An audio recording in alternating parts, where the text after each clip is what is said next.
क्या है?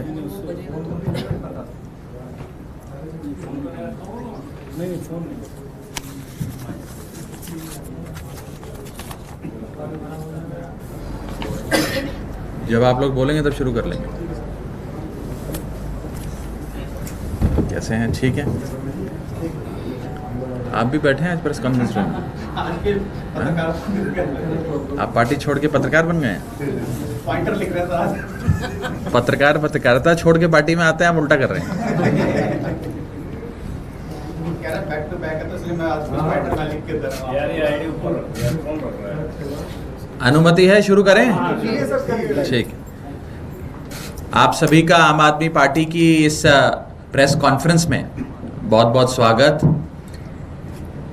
एक महत्वपूर्ण विषय पे आप सबको संबोधित करने के लिए इस प्रेस वार्ता का आयोजन किया गया है।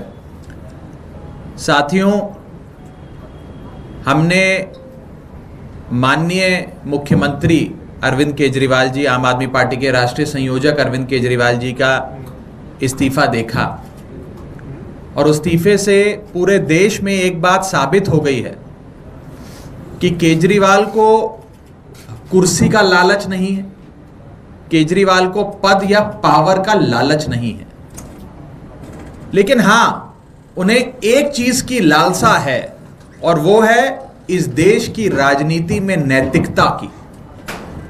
एक चीज वो चाहते हैं, वो है राजनीति में मर्यादा, और नैतिकता और मर्यादा को ऊपर रखते हुए उन्होंने अपनी ईमानदारी की अग्नि परीक्षा देने का फैसला लिया। हम एक ऐसे दौर में जीते हैं जहां एक छोटा सा नौकरी करने वाला शख्स भी, कोई चपरासी भी अपनी नौकरी से इस्तीफा नहीं देता, चिपका रहता है कुर्सी से। इस दौर में, इस कलयुग में अरविंद केजरीवाल जी ने 2 बार मर्यादा और नैतिकता को मानते हुए अग्नि परीक्षा देने का काम किया, 2 बार इस्तीफा दिया। एक बार 49 दिन की सरकार जब बनी थी नैतिकता के आधार पर, और आज मर्यादा को तवज्जो देते हुए। साथियों, किसी संविधान ने, किसी कानून ने या किसी कोर्ट ने केजरीवाल जी को इस्तीफा देने के लिए नहीं कहा, लेकिन उन्होंने जनता की अदालत को चुना है। आज एक साधारण सा दिल्ली का पार्षद जब अपना 5 साल का कार्यकाल पूरा करता है तो उस 5 साल में वो बड़ी गाड़ियां, बड़े महल, कोठियां, जमीन, जायदाद बना लेता है। आप अनगिनत ऐसे उदाहरण जानते हैं कि जब पार्षदी का चुनाव लड़ा था कॉर्पोरेटर काउंसलर बनने का, तो स्कूटर पर आकर प्रचार किया करते थे।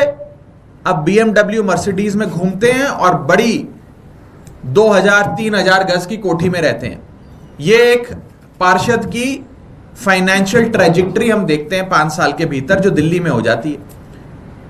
और दूसरी तरफ राजनीति में नैतिकता, ईमानदारी, मर्यादा और शुद्धता का उदाहरण है अरविंद केजरीवाल, कि 10 साल से अधिक मुख्यमंत्री रहने के बाद भी आज केजरीवाल जी के पास अपना घर नहीं है, संपत्ति नहीं है, जायदाद नहीं है।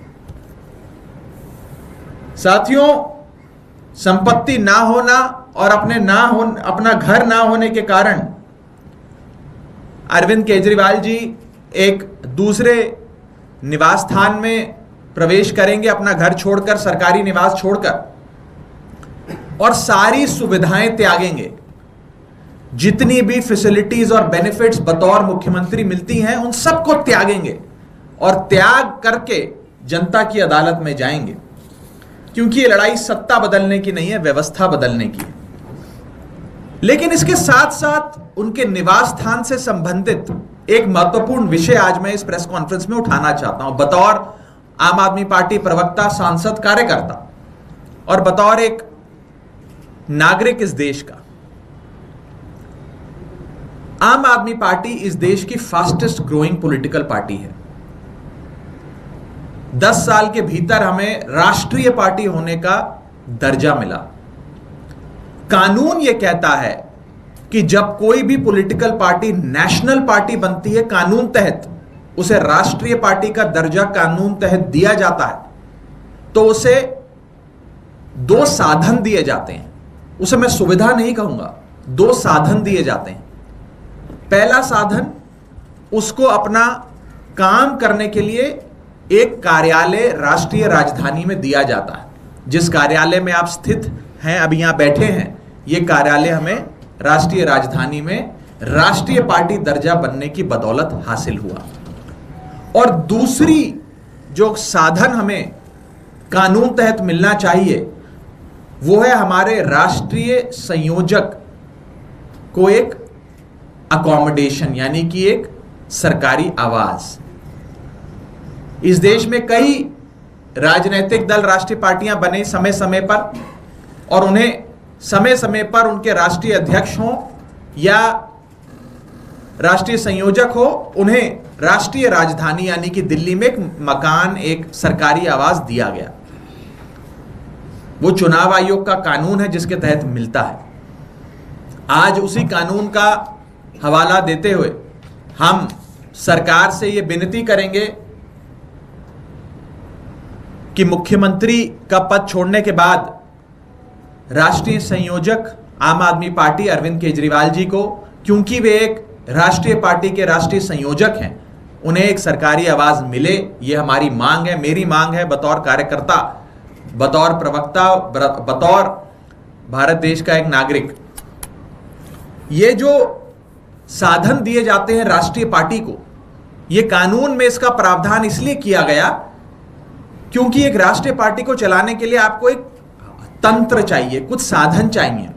हजारों लोग देश भर के कोने से आप आते हैं आपसे मिलने, चिट्ठियां लिखी जाती हैं, चिट्ठियां भेजी जाती हैं, आप जैसे पत्रकार आते हैं संवाद करने, लोग आते हैं, दिल्ली के लोग, देश भर के लोग, पंजाब, हरियाणा, उत्तर प्रदेश, महाराष्ट्र, देश के कोने कोने से लोग आते हैं मिलने। इसके लिए इस साधन की व्यवस्था की जाती है। एक साधन है ये हमारा राष्ट्रीय कार्यालय। राष्ट्रीय पार्टी, हम गुजरात चुनाव में जब हमारे विधायक बने, हमारा वोट परसेंटेज अच्छा आया, उसके बाद हम राष्ट्रीय पार्टी बन गए। लेकिन करीब करीब 2 साल की लंबी लड़ाई के बाद और कोर्ट कचहरी के हस्तक्षेप के बाद केंद्र सरकार ने हमें ये ऑफिस, ये कार्यालय दिया कोर्ट के आदेश अनुसार। लेकिन इस बार मैं केंद्र सरकार से दरख्वास्त करूंगा कि बिना किसी देरी के, बिना किसी राजनीतिक हस्तक्षेप के, बिना किसी राजनीतिक भावनाओं से प्रेरित होते हुए कानून को फॉलो करें और हमारे नेता, राष्ट्रीय संयोजक आम आदमी पार्टी अरविंद केजरीवाल जी को एक साधन के रूप में सरकारी आवाज अवश्य दिया जाए, जो उनका हक है, जो उनका अधिकार है, जो आम आदमी पार्टी का हक है। इस देश में लगभग 6 पॉलिटिकल पार्टीज बताया जा रहा है कि आज के समय राष्ट्रीय पार्टियां हैं।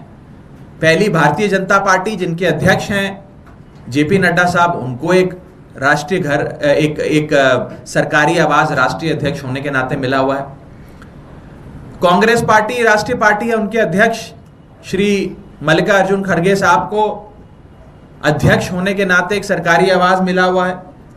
ऐसे ही बहुजन समाजवादी पार्टी की अध्यक्षा मायावती जी को भी एक सरकारी आवास दिल्ली में मिला हुआ है, क्योंकि वे भी एक राष्ट्रीय पार्टी हैं।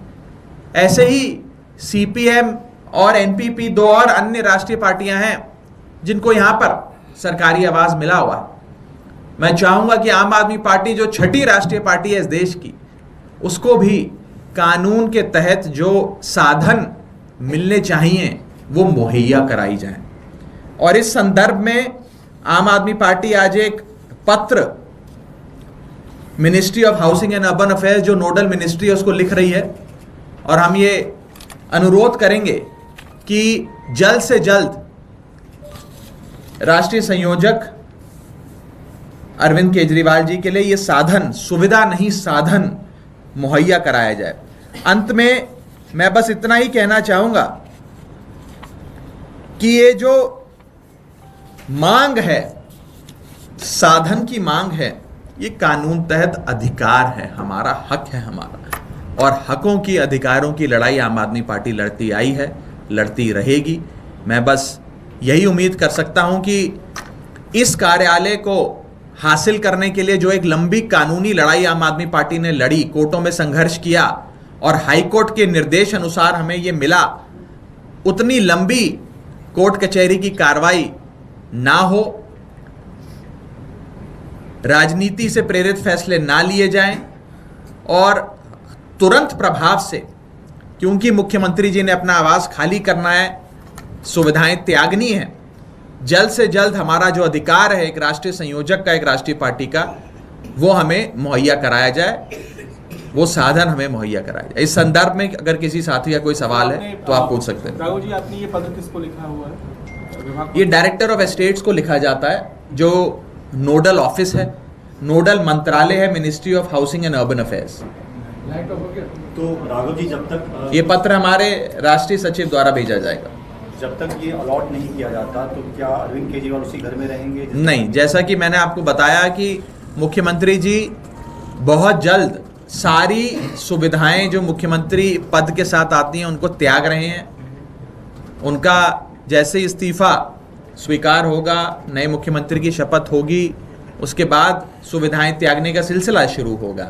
तो मैं चाहूँगा कि कुछ ही दिनों के भीतर केंद्र सरकार उनके लिए ये सरकारी आवास, जो एक साधन है एक राष्ट्रीय पार्टी का, जो हमारा हक है एक राष्ट्रीय पार्टी के तौर पे फंक्शन करने के लिए, जो ज़रूरतें एक राष्ट्रीय पार्टी की होती हैं, वो हमारी ज़रूरतें पूरी करी जाएं, जैसे बसपा की करी गई, कांग्रेस की करी गई, भारतीय जनता पार्टी की करी गई, सीपीएम की करेगी, वैसे ही आम आदमी पार्टी की भी ये ज़रूरत अवश्य पूरी करी जाए और एक लेवल प्लेइंग फील्ड हो। ये एक सवाल बार बार उठता है कि अभी तब तक के लिए केजरीवाल जी कहाँ करेंगे जो सरकारी जो आप मांग कर रहे हैं? मैं तो उम्मीद करता हूं कि हाउसिंग मंत्रालय आजकल में ही कोई जगह मुहैया कराएगा, ऐसी मेरी उम्मीद है। और क्या आतिशी जी सीएम वाले आवास में जाएंगे? उनका जवाब तो वही दे सकती हैं।